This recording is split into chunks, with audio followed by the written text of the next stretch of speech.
Here is a mid-90s Windmere 12-inch oscillating table fan model DF-12. I got this last week from the curb, and it didn't seem like there was much wrong with it until I tested it. So the first thing was that the motor was already dead, and the second thing was that the bearings were a bit stiff. So this fan, the motor burned out due to locked bearings, and it was a bit dirty. So not much was wrong with it. As I attempted to repair it, it kind of failed because as I was trying to replace the thermal fuse, one of the windings of the original motors had snapped, and if a winding on a fan motor snaps, the fan is no longer considered useful. It's pretty much useless. So what I had to do was I pretty much had to get a Lasco motor for it, as you can see right there. Um, this fan motor, it came from a Lasco 12-inch table fan model 2000 from the 1996. And the problem with that fan is that the base was starting to deteriorate even further, and therefore a crack was made due to the deterioration. I'm surprised it kind of fits, even though it's not perfect. Um, it actually works well, despite that. So, but another thing is, as I was replacing the motor, I mixed up the speeds. So usually the speeds are variable, going upwards, but now they're backwards. So low is high and high is low. So let's start with high.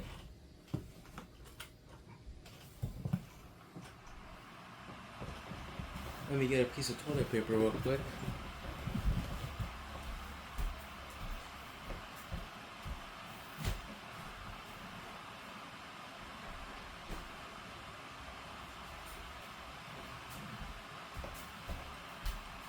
But it blows a good decent amount of air. I'll say that.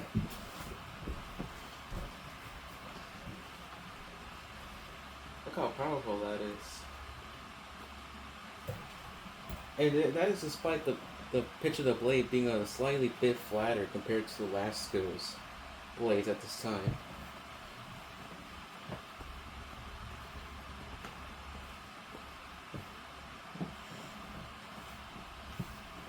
Medium.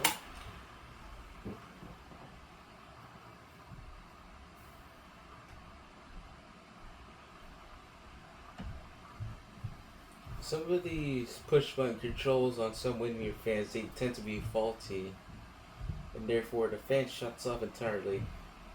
For some random reason, it does that. Now, apart from that, I can take a close up look here.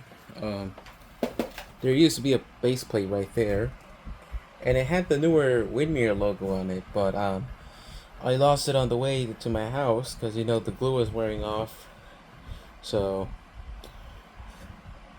but yeah, it's pretty much a. This is a definitely a mid 90s because it has a polarized plug.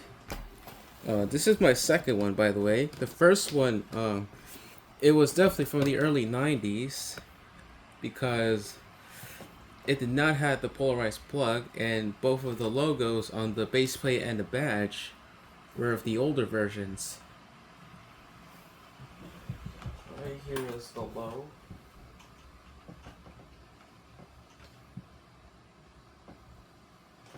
And of course, this fan motor has a good variable between speeds due to the air resistance of the blade.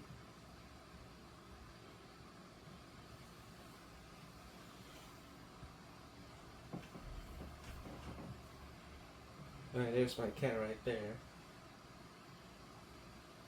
She's a bit curious about the fan as well.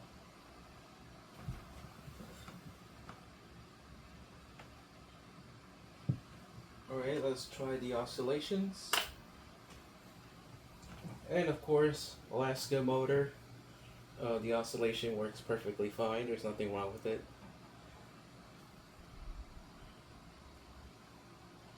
What I like about these tilting mechanisms is that they have the same spring mechanism as the oscillating gearbox, uh, and they don't really seem to fail that much unless the neck bracket is very brittle, which is something that you should take caution of.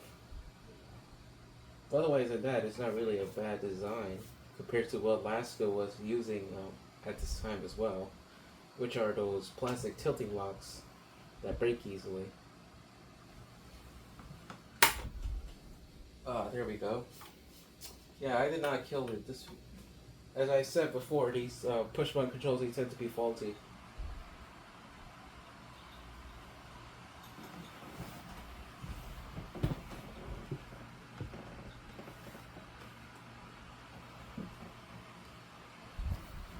It's still a very quiet fan, I'll say that, and it's powerful.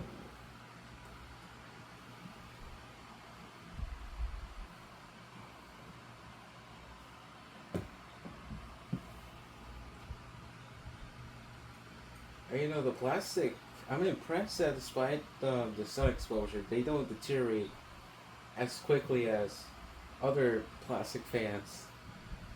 The only thing that seems notable that it did get some sunlight is the badge.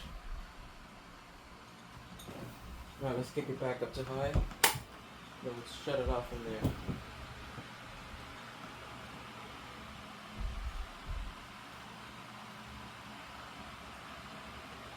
Yeah, it's a very quiet fan.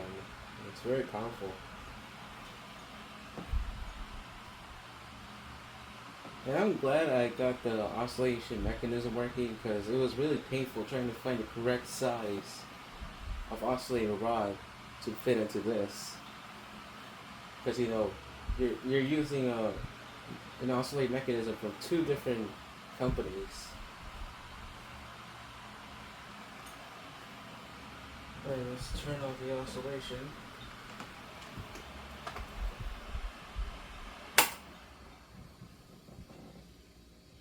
And the bearings are in very good shape, so spin down will take quite some time to slow down. But yeah, it's not really a bad fan. I kind of tend to like these a lot as well. But anyways, there you have it. That's the mid-90s Windmere 12-inch oscillating table fan model DF-12.